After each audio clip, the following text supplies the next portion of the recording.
ராமநாதபுரம் மாவட்டம் உத்தர கோசமங்கையில் அமைந்துள்ள உலக பிரசித்தி பெற்ற மங்களநாதர் சுவாமி கோவிலில் தொடங்கியுள்ள ஆருத்ரா தரிசன விழாவில் ஏராளமான பக்தர்கள் பங்கேற்றுள்ளனர். அந்த காட்சிகளை தற்போது பார்க்கலாம்.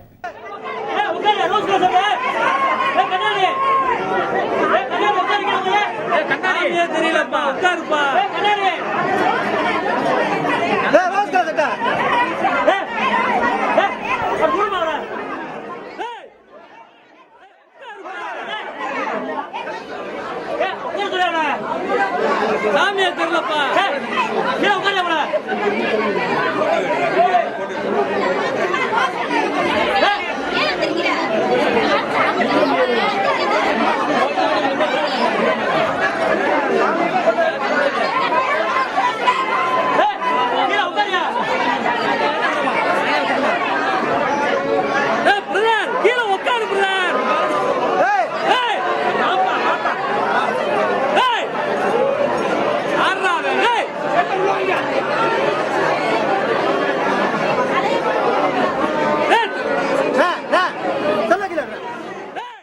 இது பற்றிய கூடுதல் விவரங்களை எமது செய்தியாளர் சோனைமுத்தன் சொல்ல கேட்கலாம். வணக்கம் சோனைமுத்தன், தற்போது அங்கு பக்தர்களின் வருகை எந்த அளவில் இருக்கு? அவர்களுக்கான சிறப்பான ஏற்பாடுகள் ஏதேனும் செய்யப்பட்டிருக்கா? என்ன நிலவரம் அங்கு? வணக்கம். அதாவது உலக பிரசித்தி பெற்ற திரு உத்திரோசமங்கை மங்களநாத சுவாமி ஆலயத்தில் ஆருத்ரா தரிசன விழா வெகு சிறப்பாக நடைபெறுகிறது. இதில் முக்கிய நிகழ்வாக இன்று ஒற்றை கல்லாலான மரகத நடராஜருக்கு சந்தன காப்பு கலையும் நிகழ்ச்சியும், அதனைத் தொடர்ந்து தற்போது 32 வகையான அபிஷேகம் நடைபெற்று வருகிறது. இதை காண பல்வேறு மாவட்டங்கள் மற்றும் மாநிலங்களிலிருந்து ஆயிரக்கணக்கான பக்தர்கள் வருகின்றனர்.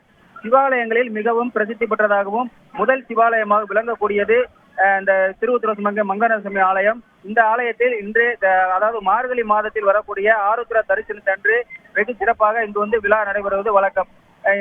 திரு உத்திரோசமங்கையில் அமைந்துள்ள அருள்மிகு மங்களநாத சுவாமி மங்கள்நாயகி அம்மன் ஆலயம் வந்து பழமை வாய்ந்ததாக கருதப்படுகிறது.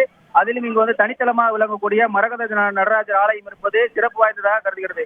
உலகத்திலேயே ஒரே பச்சை மரகத கல்லாலான இந்த மரகத நடராஜருக்கு இன்று வந்து இந்த ஆருத்ரா தினத்தன்று பல்வேறு வகையான அபிஷேகங்கள் நடைபெற்று வருகிறது.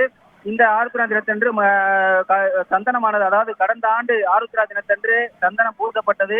அந்த சந்தன காப்பானது இன்று காலை தற்பொழுது களையப்பட்டு தற்பொழுது வந்து அந்த அதாவது இந்த அபிஷேகமானது நடைபெற்று வருகிறது. இந்த நிலையில் இன்று இந்த ஆண்டுக்கான ஆருத்ரா தரிசன விழாவை முன்னிட்டு கடந்த 18ஆம் தேதி காப்பு கட்டுதலுடன் தொடங்கியது. அதில் முக்கிய நிகழ்வான இன்று காலை வந்து இந்த சந்தன காப்பு களையப்பட்டு தற்போது அபிஷேகமானது நடைபெற்று வருகிறது. அதனைத் தொடர்ந்து நாளை நள்ளிரவு 12 மணிக்கு மேல் மீண்டும் 32 வகையான அபிஷேகங்கள் செய்யப்பட்டு 60 கிலோ எடை கொண்ட சந்தன மரக்கட்டைகளை கொண்டு அரைத்து வரப்பட்ட சந்தனம் பூசப்பட்டு அரைக்கதவுகள் சாத்தப்படும். இதில் பாதுகாப்பு ஏற்பாடுகள் குறித்து அதாவது 800க்கும் மேற்பட்ட போலீசார் பாதுகாப்பு பணியில் ஈடுபடுத்தப்பட்டுள்ளனர். மேலும் அசம்பாவிதங்களை தடுக்கும் விதமாக 50க்கும் மேற்பட்ட இடங்களில் சிசிடிவி கேமராக்கள் அமைத்து தொடர்ந்து போலீசார் வந்து கண்காணிப்பு பணியில் ஈடுபட்டு வருகின்றனர். இந்த நிகழ்ச்சியை காண்பதற்காக உள்ளூர் மட்டுமின்றி வெளி மாவட்ட வெளி மாநிலங்களிலிருந்து ஆயிரக்கணக்கான பக்தர்கள் கலந்து கொண்டு நீண்ட வரிசையில் காத்திருந்து சாமி தரிசனத்தை மேற்கொண்டு வருகின்றனர்.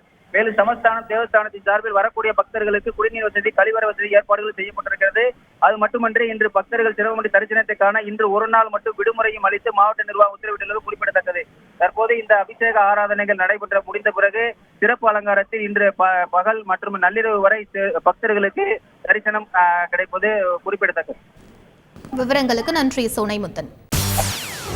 செய்திகளை உடனுக்குடன் தெரிந்து கொள்ள உடனே சப்ஸ்கிரைப் பண்ணுங்க.